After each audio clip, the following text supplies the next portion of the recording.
The scariest thing in this world is... What? As they gazed up at the darkening sky, the black clouds nearly covering the entire sky signaling an impending heavy rain, an untimely storm, Alex nonchalantly asked John, "What's the scariest thing in this world?"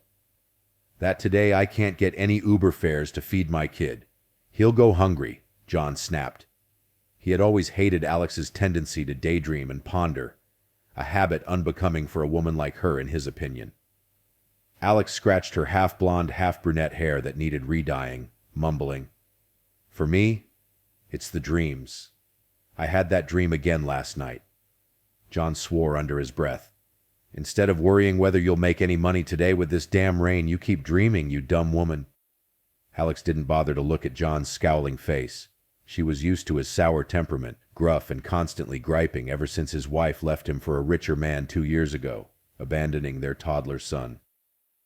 The single dad had grown more and more taciturn, just keeping his head down working and living for his son.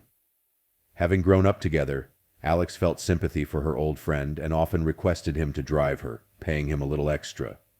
The earth and sky were flooded with water. The blustery rain splashed into the porch where the two were huddled watching the street. John pulled his car in closer under the porch, then said to Alex, "Get in the car and sit for a bit. Sitting here you'll get soaked and sick." Alex clambered into the car with her bag and sat down, touched by John's concern. "You're so gallant with women." John didn't say anything, just turned his back to her and lit up a cheap cigarette. The pungent cigarette smoke mingled with the damp, earthy smell, coupled with the pouring rain, lent a mournful air to the growing darkness.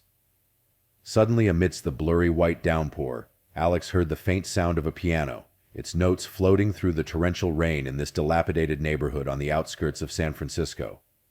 Or was it the haunting piano music that appeared every night in her nightmare, always jolting her awake before dawn, leaving her unable to fall back asleep? She would always see a woman, or rather a fleeting silhouette, in a white dress, her long, thick hair cascading down her shoulders, gliding past Alex in the foggy mist. Then the piano music would start up. It was her face still obscured by the black curtain of hair, bent over the piano keys. The sounds grew more furious, and Alex watched in horror as blood oozed from the woman's fingers onto the piano keys. Feeling a piercing pain in her own hands, Alex raised them and saw her own fingertips were also dripping blood. Now Alex was the woman sitting at the piano. The pain. It was unbearable. Alex wanted to stop, but her fingers continued slamming down on the keys unceasingly. With each note struck, she felt excruciating pain coursing through her heart. "Hey, you falling asleep?" Linda's shrill voice broke through, yanking Alex back to the present. "Huh? Was I dozing off?" Alex looked around confused at the noisy bar. "You drunk or something? Don't play dumb sneaking down here to nap while we're swamped. Boss Tyler's calling for you." Before Alex could respond, Linda snapped, "Get up now. We got customers waiting and you're just standing here making trouble? Just 'cause you're Tyler's favorite you think you can slack off?" Alex retorted angrily, "You little witch, I was serving drinks to the VIP room customers just now.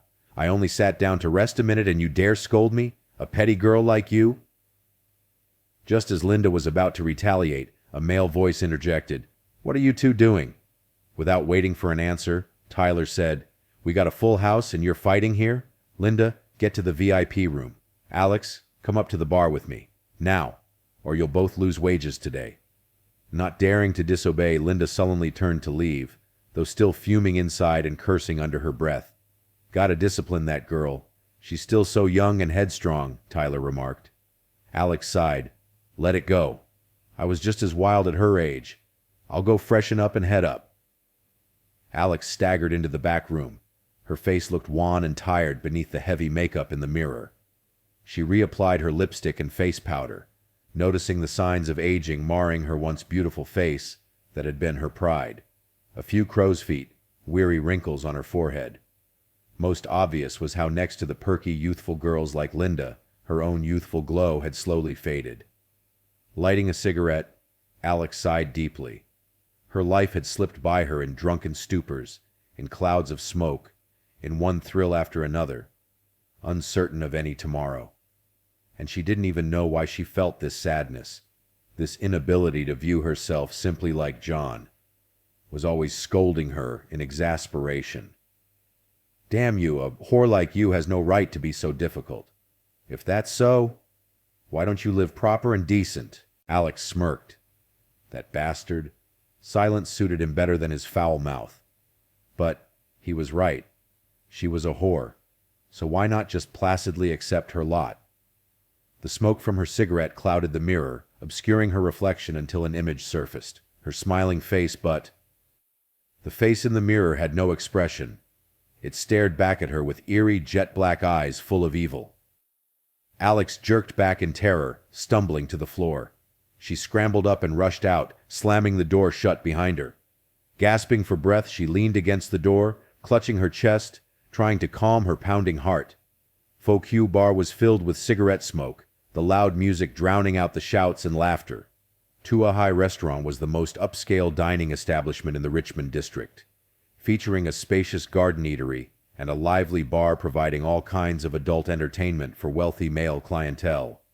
The bar's suggestive name, Fokio, Beautiful Ladies Street, was highly fitting.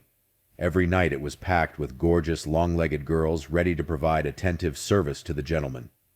Gyrating to the throbbing music, the girls in skimpy dresses wound around the pillars, intoxicating as the drinks. The DJ was whipping the music into a frenzy.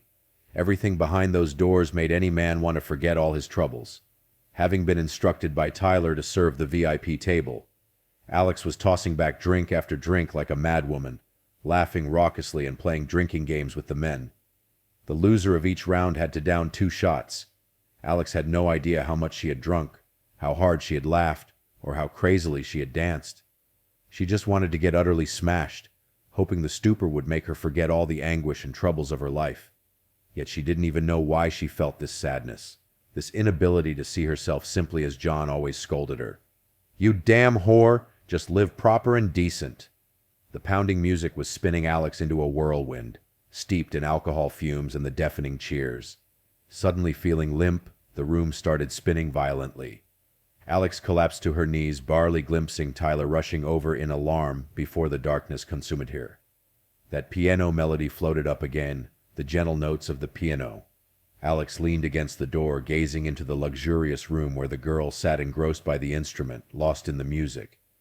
Alex rubbed her eyes. Today there was someone else beside the girl, a man standing next to her, watching the happily smiling girl with rapture. Alex couldn't quite make out the man's face.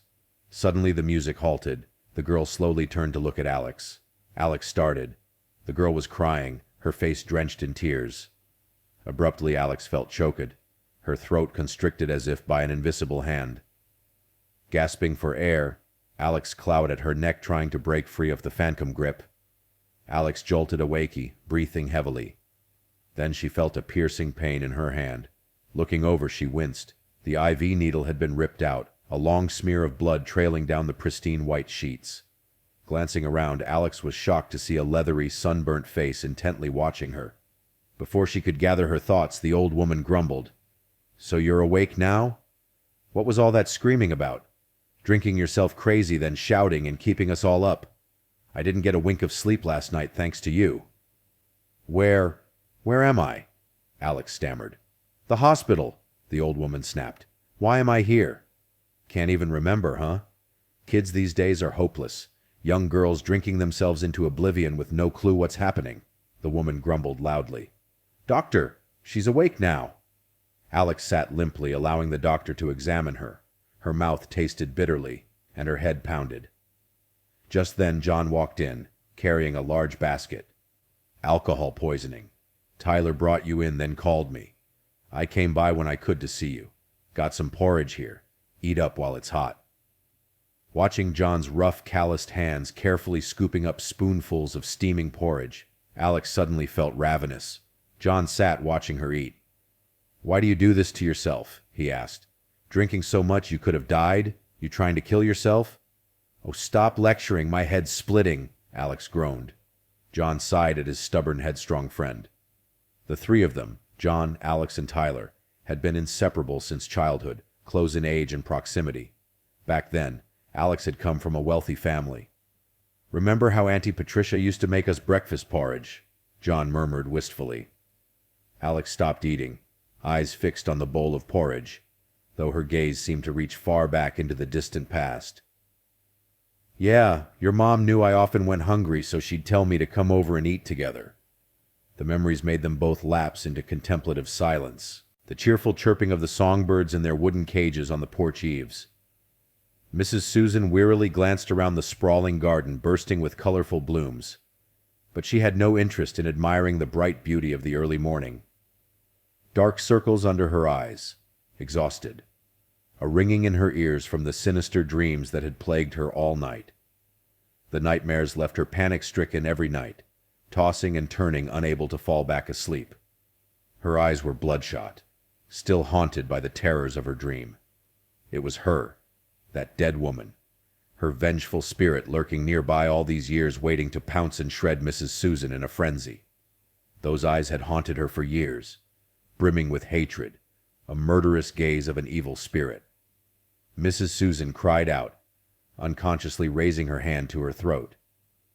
She could still vividly recall those bloodied hands clenched tight around her windpipe, the sharp nails seemingly trying to pierce her flesh. She had writhed desperately, trying to break free, but that face, those bulging eyes staring right at her, left her paralyzed. She let out a horrifying shriek, bolting upright when she finally woke. Her sweat had drenched her like she'd been dunked in water. Last night's nightmare had been especially terrifying, unlike anything before. Mrs. Susan felt real pain this time. Touching her neck, she suddenly winced. That morning, glancing in the mirror, she had nearly fainted seeing the bruises on her throat. Shocked, unbelieving, but it was true. The distinct marks of fingers, long angry welts, throbbing with pain. How could this be? Impossible, she mumbled to herself. Ma'am! Ma'am! Lost in thought, Mrs. Susan didn't notice the young maid Gary calling her repeatedly until the third or fourth time before snapping back to attention. When are you visiting Uncle today? The girl asked. Let me get your things ready. Oh, right, Mrs. Susan murmured. Go ahead and pack my things. I'll head over now. And call Mr. Peter. Tell him to come drive me early. Hurry him up. The maid obediently went inside while Mrs. Susan also stood up. Unthinkingly, she glanced toward the back of the garden and shuddered, as if a chill breeze had just swept past. Alex wandered aimlessly around the hospital grounds, peering curiously into the patient rooms at the beds. Bored, she sat down heavily on a stone bench at the far end of the courtyard, then grimaced. The bench was still wet with dew and frigid cold. No one else was out here this early, the area quiet and serene. The brisk, fresh morning air cleared Alex's foggy head. She leaned back leisurely, gazing up at the bright blue sky, and sighed heavily. Sometimes she wished she didn't exist in this goddamn life. She was always cursing bitterly during drunken benders. Suddenly she thought of her mother, how when Alex was sick or refusing to eat, her mother would sit by her side, attentively coaxing each spoonful down. On nights Alex woke up shrieking from nightmares. Her mother would gather Alex into her arms tightly. And now, who knew how she'd feel seeing her once obedient daughter reduced to this? Abruptly, a trembling hand softly touched Alex's shoulder, accompanied by the quavering voice of an elderly man. Miss? Alex whirled around sharply to see the stunned face of a frail old man.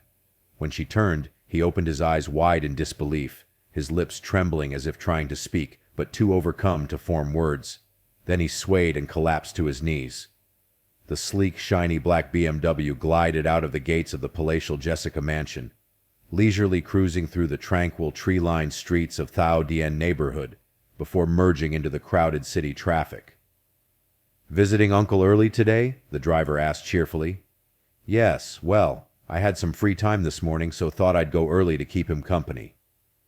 It's so admirable seeing how you care for Uncle after all these years together. A lifelong love like that is rare. Well, if you live together so long, the love and loyalty just grows, right? We're just an old married couple. Who knows how much longer we have? Mrs. Susan trailed off, glancing out the window. She raised her hand to her neck, then suddenly said, Mr. Peter, take that alley up ahead. I need to stop by Auntie Sal's for a minute.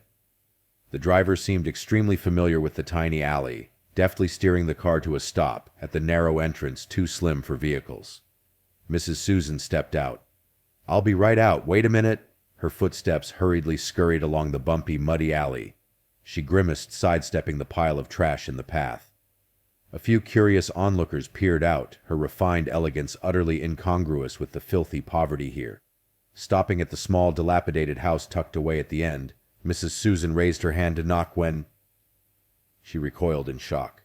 The door suddenly swung open and two women emerged, glancing at Mrs. Susan before hastening off, disappearing around the bend in an instant. Mrs. Susan also stepped briskly inside the pitch-black doorway. The creaky door closed shut.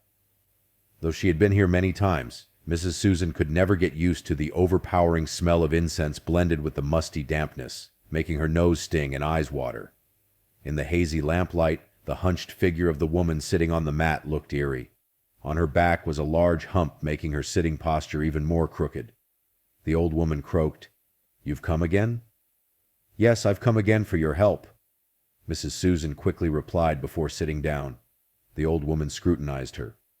"You've dreamt of her again?" "Yes. Lately I've been seeing her very clearly, especially last night. Look at this."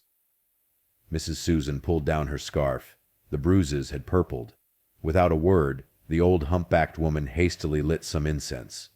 Thick smoke billowed, making Mrs. Susan cough and retch. Then the woman laid out her deck of cards, mumbling indistinctly. Alex hurriedly helped the man sit on the bench, his hands still trembling. "Are you okay, sir?" I'm fine.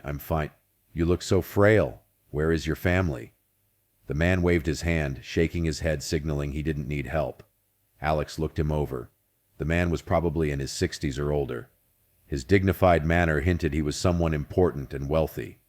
Though his face was deeply lined and his hair frosted, his decisive bearing exuded strength and nobility.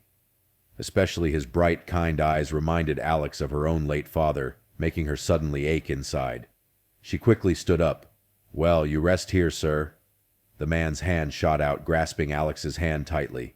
"Stay and talk with me, child, please," his voice pleading, as if begging her. Alex looked from his large hand wearing an engraved jade ring back to his face, scrutinizing him. Mrs. Susan practically ran out of the alley, mud splattering her dress though she didn't care. Her heart raced wildly, mixed with terror. She practically leapt into the car to the driver's shock. Gasping for breath, she pressed her hand to her chest, her heart pounding violently. It can't be. Impossible. Had the old humpback divined something wrong? In the dim, smoky interior, the woman had stared at the cards, then back at Mrs. Susan with bulging eyes. "She has returned. She wants revenge." Her voice quivered. "She's dead. Been dead a long time," Mrs. Susan moaned. "Her spirit still haunts you. That soul filled with hatred will never release you. Never. No, it can't be." Mrs. Susan clutched her head.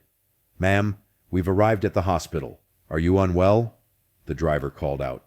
"I have a slight headache. Stop here. I'll get out." "Park the car," she wearily replied, picking up her basket and joining the bustling crowd entering the hospital. "You live alone?" "Ever since my parents passed, yes." "What do you do?" I work in a restaurant." Alex hesitated oddly, lacking her usual boldness, stating her occupation plainly. Not like the countless times she had smiled derisively at lewd, prying questions from men. "Is it good work? Does it prove it enough?" "It's all right." Alex grew more hesitant.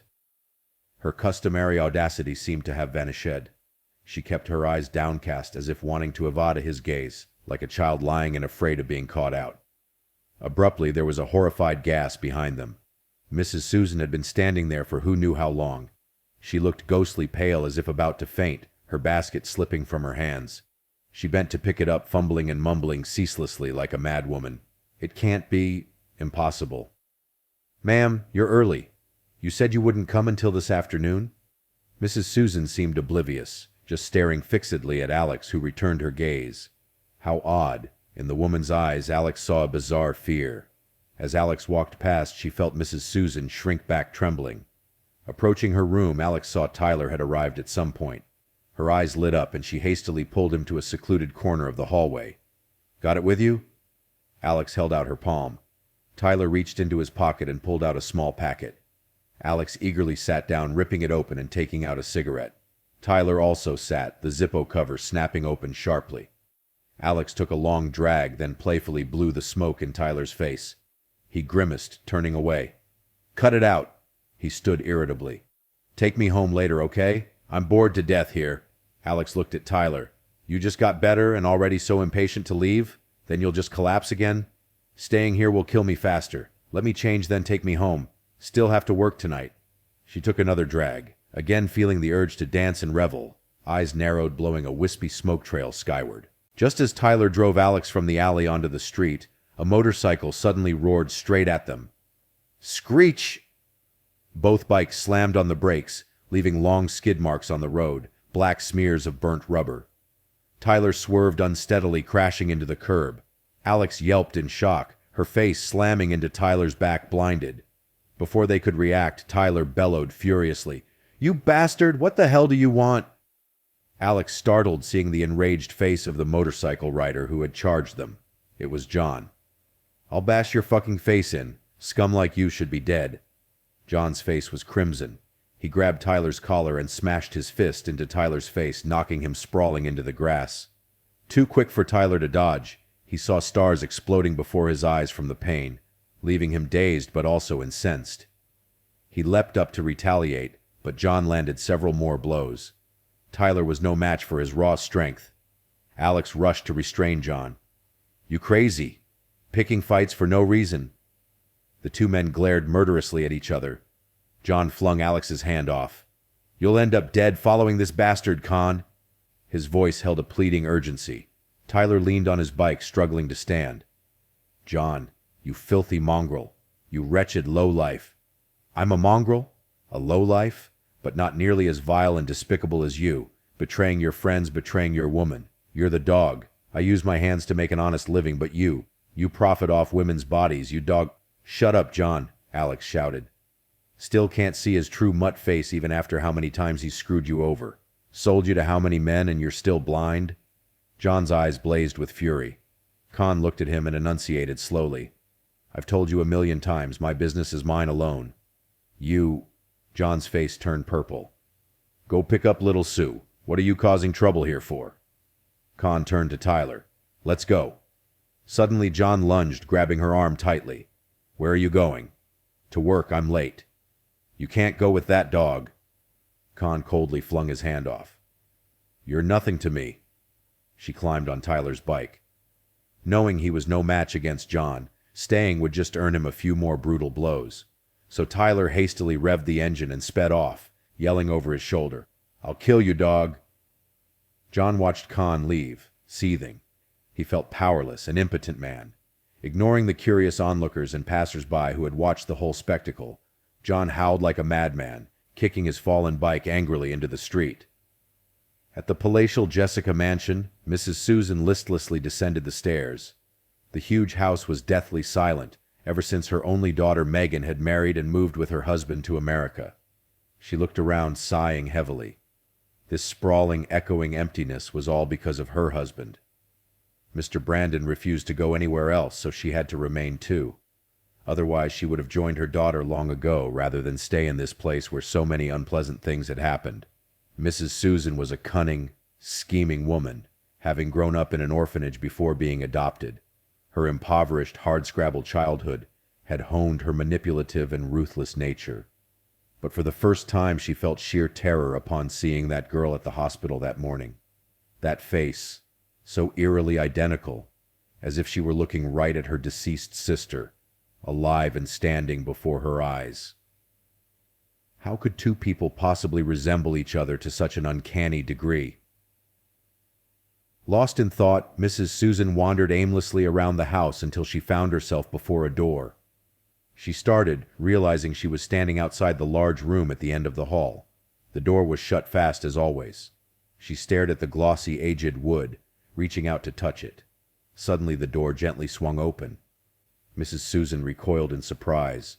This room was always locked tight. Had the maid forgotten to lock it after cleaning? She turned to leave, but some compulsion drew her back inside. The room was thrice the size of the others, lavishly furnished with paintings and sculptures at Mr. Brandon's request. The furnishings were unchanged since the room's original owner had lived.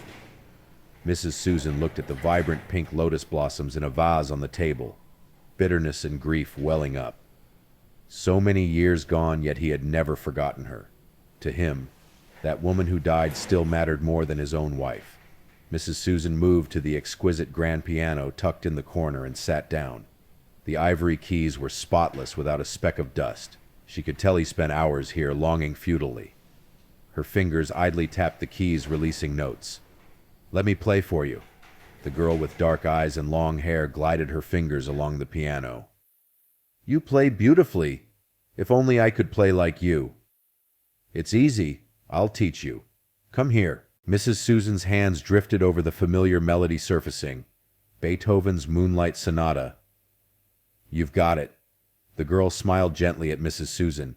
She jerked in shock, the music cutting off abruptly. Utter silence surrounded her. She was alone. Clutching her chest, her heart raced violently.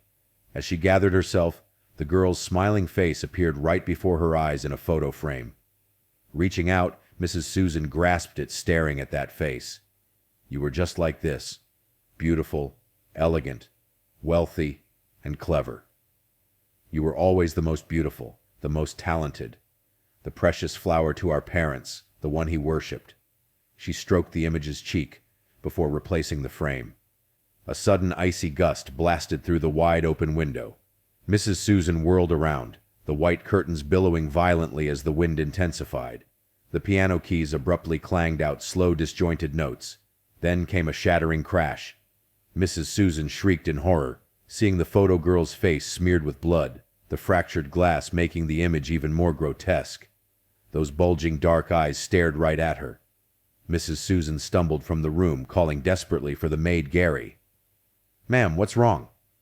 Little Gary came rushing up the stairs, shocked at Mrs. Susan's ashen complexion as she jogged, clutching her chest. "I just saw... Mrs. Susan faltered, unable to continue. How could she say she was scared of... No, the timid girl might run off for good. Mrs. Susan composed herself. "A huge black cat in the room." Gary giggled. "You scared me over a stray cat? They're all around here. Sometimes they even sneak into the kitchen stealing food. Such pests." Mrs. Susan sat regulating her breathing, then asked, "Did you see where your uncle went?" "He just left, ma'am." "Did he say where?" "No, just that he told Mr. Peter to drive him somewhere for business." Mrs. Susan peered outside. Ever since being discharged from hospital, Mr. Brandon had acted like a lifeless ghost, holed up in his room all day. Because of that girl? Mrs. Susan shook her head. No. Though there was a resemblance, the brassy, bleached blonde, insolent girl couldn't be connected to her refined sister. Mr. Brandon disliked such women. Just a coincidence they looked alike, Mrs. Susan reassured herself. She turned to Gary. "You didn't lock Miss Lean's door after cleaning, right? I found it open earlier." "Huh? I'm sure I did, though." "Go check to make sure." Gary scrambled upstairs. Mrs. Susan followed. She wanted to inspect the photo again, but was too afraid alone. The door remained ajar. Gary scratched her head. "Oops, I really did forget. Please don't tell Uncle or he'll scold me badly. Go see if any cats got in and made a mess." They entered the room. Odd, the window was shut and latched tightly. Mrs. Susan glanced at the piano. Nothing amiss. The photo frame was also intact. No cracks at all. Saigon's true decadent glamour only emerged at night. The dazzling illuminations eclipsed even the daylight's vibrancy, but lurking behind the gaudy glitz were the city's most sinisterly tempting dens of vice. Fokio Bar was writhing deliriously to the pounding music like every night. Can sat cross-legged atop a chair, arching her body in the scandalously short dress, with plunging neckline barring over half her chest. She winked at a few familiar male patrons. Tyler approached. "Old Baldy Kwan's asking for you again." Khan curled her lip. "That cheapskate? Tell him double rate or no deal. Damn jerk afraid to spend money on girls. Old hag still acting haughty." Mrs. Susan suddenly heard laughter ringing out in the night from her fitful sleep. She groggily sat up, Liam still fast asleep beside her, snoring steadily. Like a sleepwalker, Mrs. Susan drifted to the door. The laughter seemed to beckon her, summoning her, reminding her of something. The hallway was pitch black except for the dim glow of the nightlights. Her feet carried her up the stairs. slowly approaching the room at the end of the hall. It was as if she followed a faint silhouette ahead that vanished into the white room, the laughter also fading away. Mrs. Susan started, looking around bewildered, finding herself alone in the vast dark hallway before the silent door. Her heart pounded as she hurried away. Reaching the top of the stairs, she suddenly heard a noise behind her. Slowly turning, she saw a figure softly gliding toward the room. A girl, not the maid Gary. The silhouette stood before the door a moment before entering, the door opening and closing gently. A hush fell over everything. Mrs. Susan froze, wondering if she had imagined it. Who was that? Or was it... Steeling herself, she decided to wake Liam and investigate what it was. But her ears couldn't believe it. Her legs turned boneless, nearly buckling beneath her. That music. It was drifting out from the room. Someone was playing the piano inside. Could it be her? A hand grabbed her shoulder and she nearly screamed, but it quickly clamped over her mouth. Mrs. Susan's eyes bulged, realizing it was Liam. He had woken up and followed her unnoticed. His face was also tense, eyes fixed on the room. He clearly heard the eerie melody, too. Mrs. Susan whispered, "Do you hear?" Liam gestured for silence, one hand clutching a golf club he had snatched up. He had awakened when Mrs. Susan left, following behind her, and had also glimpsed the shadowy figure. Having Liam there lessened Mrs. Susan's fear. They crept toward the room, the music continuing, nearing the final movement. The door was slightly ajar. Mrs. Susan fearfully peered from behind Liam's broad frame. The room was full of wind, windows flung open with curtains rippling. Mrs. Susan's eyes nearly bulged out of their sockets, seeing beside the piano a girl in a flowing white dress seated playing, moonlight faintly illuminating the shape obscured in shadows. Her face was completely veiled by the wild dark tresses. Slowly it tilted up, the hollows of the eyes meeting Mrs. Susan's own. She let out a blood-curdling shriek before crumpling to the floor unconscious. Liam shouted and rushed into the room, flailing his club, but the piano chair was empty. The curtains settled. The music had ceased. No one else was in the room. Scooping up Mrs. Susan's limp body, he carried her back to the bedroom. At Faux Bar, Alex perched on a stool nursing a drink, lost in thought. Ever since the hospital, she had felt her health deteriorating. Worse still were the increasingly vivid, haunting nightmares, bringing real pain now whenever that melody surfaced, plunging her into hopeless despair. Her throat always seemed to tighten agonizingly before she plunged into the dark abyss, her screams echoing in her ears.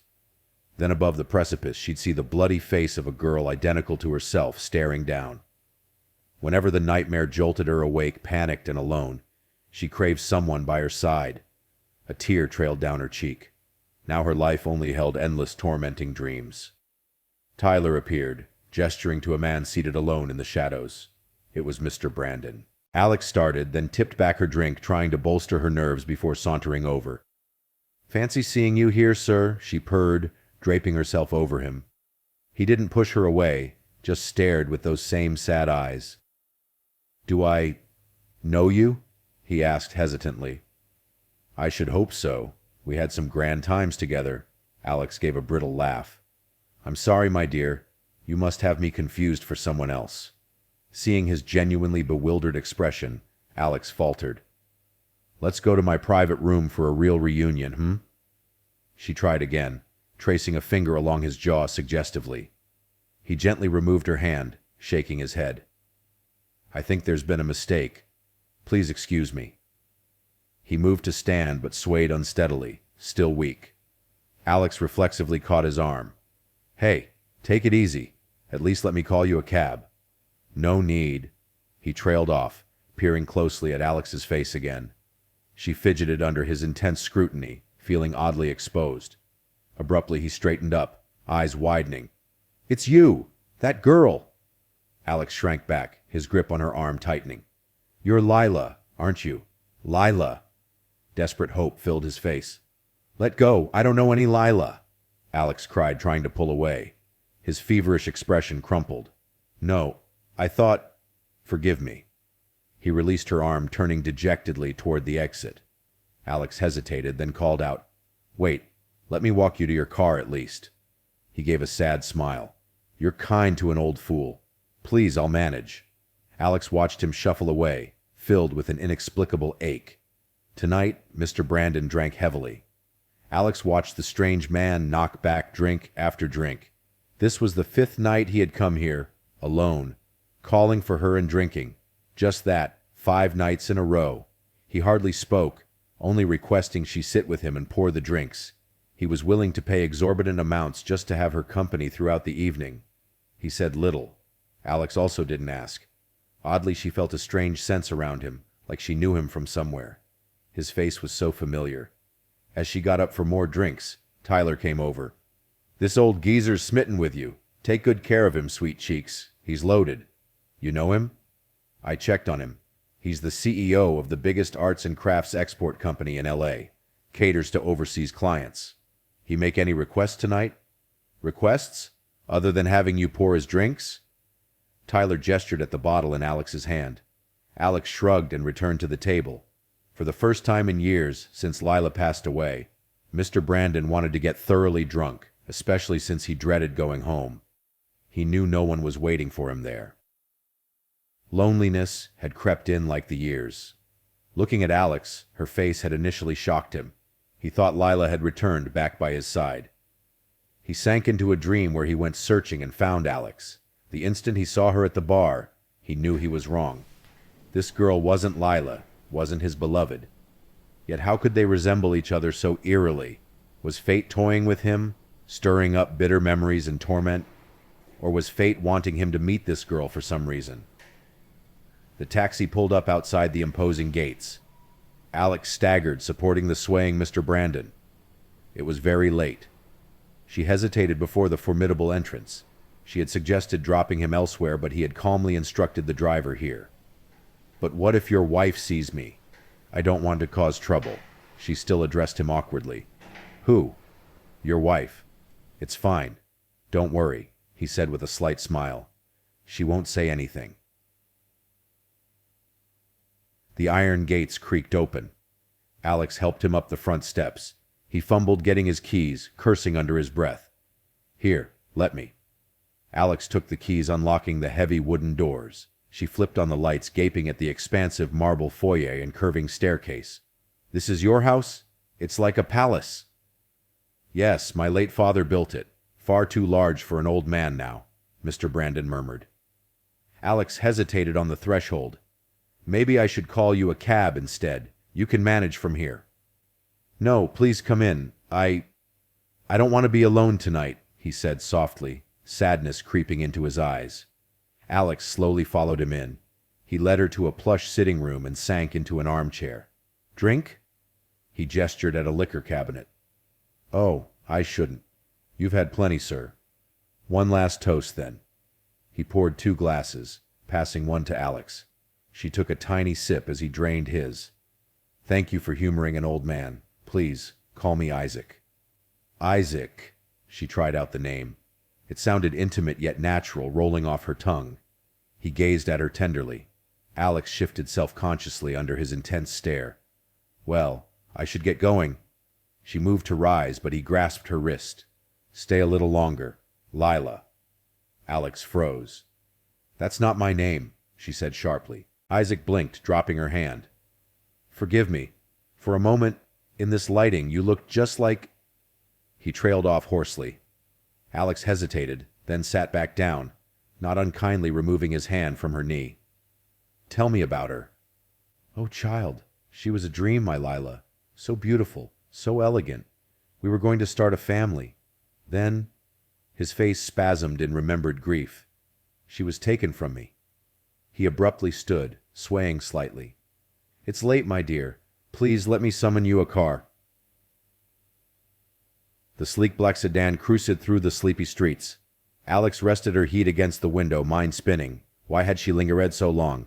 Just to comfort a grieving old man? But she couldn't shake the nagging feeling she had met Isaac before. That she knew this grand house and its myriad rooms intimately. The taxi driver called back, Miss, where to? Alex jolted awake, realizing they were idling outside Fokyu. Oh, nowhere. Just drive, please. She wasn't ready to return to that dark world yet. As the taxi eased back into motion, Alex suddenly sat up. "Wait, turn back. I left my purse there." The driver obligingly looped around, dropping her at the bar's back entrance. Fishing out her keys, Alex unlocked the metal door. It was late, the bar dark and deserted. She hurried to the private lounge she had occupied earlier, sweeping her hand along the cushioned booth but finding nothing. Straightening up, Alex scratched her head. She could have sworn she had grabbed her purse before leaving with Isaac. Had Tyler put it somewhere for safekeeping? She wandered through the shadowy hallway toward his office to check when she heard soft piano notes. Alex froze. That melody. Impossible. Her heart thundering, Alex crept forward, pressing her ear to Tyler's door. Just silence. She must have imagined it. Her nerves were completely frayed lately. Alex turned to go when the notes sounded again, faint but unmistakable. Drawn irresistibly, she followed the eerie strains to their source. The bar's small piano nook tucked away in the very back. As she approached, her heart dropped to her feet. Seated at the piano, cloaked in shadow, was a figure swaying gently, the melody flowing from its unseen hands. Alex clutched the wall, paralyzed. Then with dread, in the gloom, she glimpsed a pale dress, dark hair spilling over slim shoulders. "Lila!" Alex choked out. The playing ceased abruptly. Slowly the figure revolved toward her. Alex recoiled in horror, seeing the gleaming skull beneath the shroud of hair, strips of shriveled flesh clinging to hollow cheeks, glittering orbs fixing upon her from cavernous sockets. A rotted hand stretched toward Alex as a reedy voice rasped, "Join me, sister." Alex screamed, fleeing for the exit. She could hear the skeleton shambling after her faster and faster. Just as bony fingers grazed the back of her neck, Alex burst out the door, slamming it shut. She collapsed against it, gasping raggedly, the grotesque vision searing her mind. What had she just witnessed? It couldn't be real. Surely she had imagined it all? But one certainty remained. She had to stay far away from this place.